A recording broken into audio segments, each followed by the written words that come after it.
Hello everyone, नमस्कार। हमारे YouTube channel में आपका हार्दिक स्वागत है। दोस्तों, आज की वीडियो में हम जानेंगे साल 2025 में माघ माह में आने वाली जया एकादशी व्रत कब है, 7 फरवरी या 8 फरवरी। ये कन्फ्यूजन दूर करेंगे, जानेंगे सही तिथि, पूजा और पारण का शुभ मुहूर्त और जया एकादशी की पूजा विधि। साथ में जानेंगे जया एकादशी की व्रत कथा और इस दिन किए जाने वाले खास उपाय। दोस्तों, एकादशी का जो व्रत है भगवान विष्णु को समर्पित होता है। हर महीने में 2 एकादशी आती हैं, एक कृष्ण पक्ष में और दूसरी शुक्ल पक्ष में। यानी कि कृष्ण पक्ष की 11 को एकादशी व्रत किया जाता है। माघ माह के शुक्ल पक्ष में आने वाली एकादशी को जया एकादशी कहते हैं। इस दिन भगवान विष्णु और देवी लक्ष्मी की उपासना की जाती है, व्रत किया जाता है। जया एकादशी का व्रत विधि अनुसार करने पर मोक्ष की प्राप्ति होती है और मनोकामना पूर्ण होती है। आज की वीडियो में हम जानेंगे साल 2025 में जया एकादशी व्रत कब है, पूजा और पारण का शुभ मुहूर्त, पूजा विधि और साथ में जानेंगे जया एकादशी व्रत कथा और इस दिन बनने वाले शुभ योग और इस दिन क्या करना चाहिए और क्या नहीं करना चाहिए। तो दोस्तों, वीडियो शुरू करने से पहले आपसे एक खास बात, अगर आप मुझे पहली बार सुन रहे हैं और पहली बार चैनल पर आए हैं और आप मुझे अप्रिशिएट करते हैं तो वीडियो को लाइक और शेयर ज़रूर कीजिएगा और मेरे चैनल को सब्सक्राइब ज़रूर कीजिएगा ताकि आने वाली वीडियो देख सकेंगे आप सबसे पहले। और जिन्होंने मेरा चैनल सब्सक्राइब कर दिया है, यानी कि अपना प्यार इस चैनल को दिया है, उनका दिल से आभार, बहुत बहुत धन्यवाद। दोस्तों, इसी तरह मेरे चैनल के साथ जुड़े रहिएगा और अपना प्यार हमें देते रहिएगा। वीडियो को अंत तक जरूर देखिएगा ताकि कोई भी जानकारी छूट न जाए, क्योंकि दोस्तों आधी अधूरी जानकारी से पूरा लाभ नहीं मिलता है, इसलिए हमारे साथ अंत तक बने रहिएगा। तो आइए शुरू करते हैं। दोस्तों, साल में 24 एकादशी व्रत रखे जाते हैं, जो सभी व्रत भगवान विष्णु की पूजा को समर्पित हैं। यानी कि एकादशी तिथि, एकादशी को 11वीं कहते हैं। एकादशी तिथि भगवान विष्णु को समर्पित होती है। ऐसा माना जाता है कि इस तिथि पर उनकी उपासना करने से जीवन में सुख समृद्धि का वास होता है और धन की देवी माता लक्ष्मी भी प्रसन्न होती हैं, क्योंकि भगवान विष्णु के साथ साथ माँ लक्ष्मी की पूजा अवश्य करनी चाहिए। इस दौरान सभी एकादशी अपने विशेष महत्व और पूजा के लिए जानी जाती है। यानी कि हर एकादशी का अपना अलग महत्व होता है। माघ शुक्ल पक्ष की जया एकादशी जो है वो बहुत ही खास मानी जाती है। इस दिन सृष्टि के संचालक भगवान श्री हरि की पूजा अर्चना करने पर, व्रत रखने पर, दान पुण्य करने पर मोक्ष की प्राप्ति होती है। इतना ही नहीं दोस्तों, भगवान के प्रभाव से भूत प्रेत, नकारात्मक शक्ति, आर्थिक समस्याओं से भी छुटकारा मिलता है और इस व्रत को रखने से पापों का नाश होता है और अगले जन्म में पिशाच योनि में जन्म नहीं लेना पड़ता है। इतना प्रभाव है जया एकादशी व्रत का। आइए जानते हैं जया एकादशी व्रत की तिथि और शुभ मुहूर्त क्या है। साल 2025 में जया एकादशी का व्रत 8 फरवरी शनिवार को रखा जाएगा। एकादशी तिथि 7 फरवरी को रात्रि के 9:26 पर शुरू होगी और 8 फरवरी रात्रि 8:15 पर एकादशी तिथि समाप्त होगी।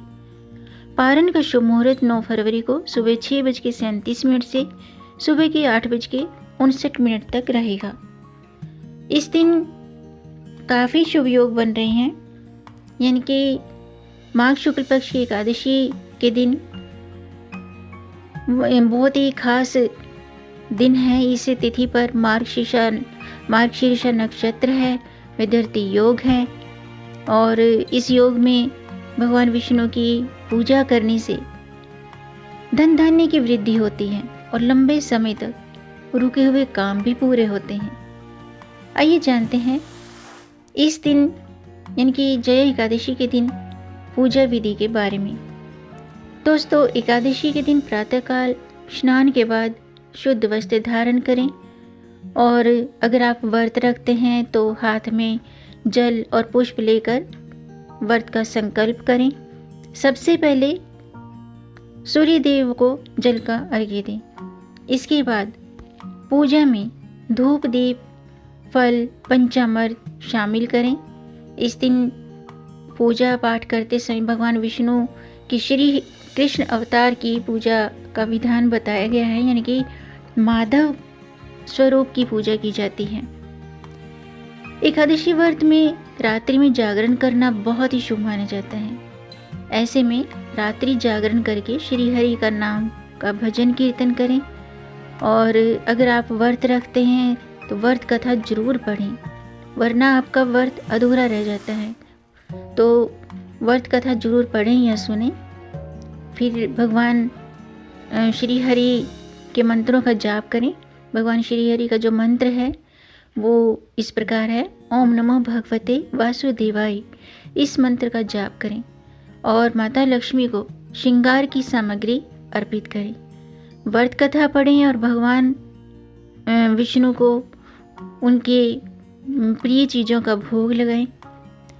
इसके अलावा अगले दिन द्वादशी पर किसी ज़रूरतमंद व्यक्ति को भोजन कराएं या ब्राह्मण को भोजन कराएं और उन्हें दान दक्षिणा देकर व्रत का पालन करना चाहिए। इसके अलावा इस दिन इन व्रत के नियमों का पालन करें, यानी कि अगर आप जय एकादशी का व्रत रखते हैं तो एकादशी का जो व्रत है वो निर्जला किया जाता है, लेकिन आप फलाहार भी ये व्रत कर सकते हैं।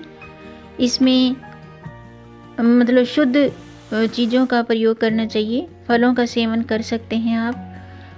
और अगर आप व्रत नहीं भी रखते हैं तो इस दिन चावल का सेवन न करें, मांस मदिरा का सेवन न करें, घर में शुद्धता का ध्यान रखें, बड़ों का आदर सम्मान करें, बड़ों को कोई भी कटु शब्द ना कहें और किसी की चुगली निंदा ना करें।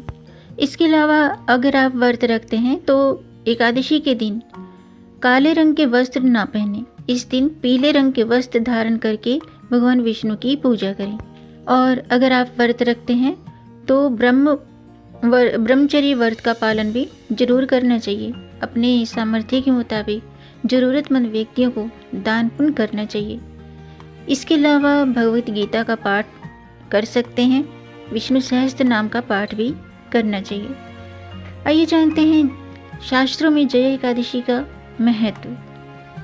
दोस्तों, पद्म पुराण में जया एकादशी का विशेष उल्लेख मिलता है। इसमें बताया गया है कि ये एकादशी समस्त पापों को हरने वाली होती है। जो भी साधक श्रद्धा और भक्ति के साथ व्रत करते हैं, व्रत के नियमों का पालन करते हैं, तो उन्हें मोक्ष की प्राप्ति होती है। इस दिन व्रत रखने से व्यक्ति के समस्त पाप कर्म समाप्त होते हैं और वे सांसारिक कष्टों से मुक्त होकर भगवान विष्णु की कृपा प्राप्त करते हैं। इसके अलावा इस व्रत को करने से पुण्य प्राप्त होता है और जीवन में सुख समृद्धि आती है। ऐसा माना जाता है कि ये एकादशी का जो व्रत है व्यक्ति को भूत, प्रेत और पिशाच योनि से मुक्त करके मोक्ष प्रदान करने में सहायक होता है। तो जो भी इस दिन सच्चे मन से भगवान विष्णु की उपासना करते हैं, व्रत रखते हैं, ज़रूरतमंद व्यक्तियों को उनकी ज़रूरत की चीज़ों का दान करते हैं, तो उन्हें बैकुंठ की प्राप्ति होती है, बैकुंठ प्राप्ति का आशीर्वाद मिलता है। अब मैं जया एकादशी व्रत कथा शुरू करती हूँ, आप भी ध्यान से सुनिएगा। पौराणिक कथाओं के अनुसार स्वर्गलोक में इंद्रदेव के दरबार में माल्यवान नामक एक गंधर्व रहता था, जिसे पुष्पवती नामक अप्सरा से प्यार हो गया था। एक दिन जब इंद्रदेव के दरबार में विशेष आयोजन था, तब माल्यवान और पुष्पवती एक दूसरे से इतने लीन हो गए, एक दूसरे में इतने लीन हो गए थे कि वे अपने कर्तव्यों की अवहेलना कर बैठे। इंद्रदेव को जब ये पता चला तो उन्होंने क्रोधित होकर दोनों को पिशाच योनि में जन्म लेने का श्राप दे दिया। इस श्राप के कारण वे दोनों मृत्यु लोक में भटकने लगे और अत्यंत कष्ट में जीवन जीने लगे। संयोगवश एक दिन जया एकादशी आई और उन्होंने दिन भर अन्न ग्रहण नहीं किया। रात को अत्यधिक कष्ट होने के कारण, क्योंकि सर्दियों के दिन थे, माघ महीने में सर्दी होती है, तो रात को अत्यधिक कष्ट होने के कारण वो सो नहीं पाए और भगवान विष्णु के स्मरण में रात भर जागते रहे। इस तरह से अनजाने में ही उनका व्रत पूरा हो गया। भगवान विष्णु की कृपा से इस व्रत का पुण्य उन्हें प्राप्त हुआ और वे पुनः अपने गंधर्व स्वरूप में लौट आए। ये थी जया एकादशी की व्रत कथा। आइए जानते हैं इस व्रत के दौरान आपको क्या करना चाहिए और क्या नहीं करना चाहिए। दोस्तों, एकादशी का व्रत निर्जला किया जाता है। अगर आप निर्जला व्रत नहीं रख सकते हैं और व्रत रखना चाहते हैं तो इस दिन आप केवल फलाहार करें।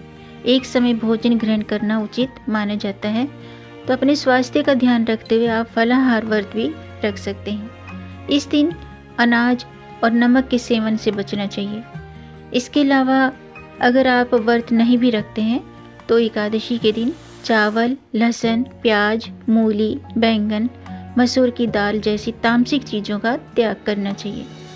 इसके अलावा एकादशी के दिन तुलसी में जल नहीं चढ़ाना चाहिए।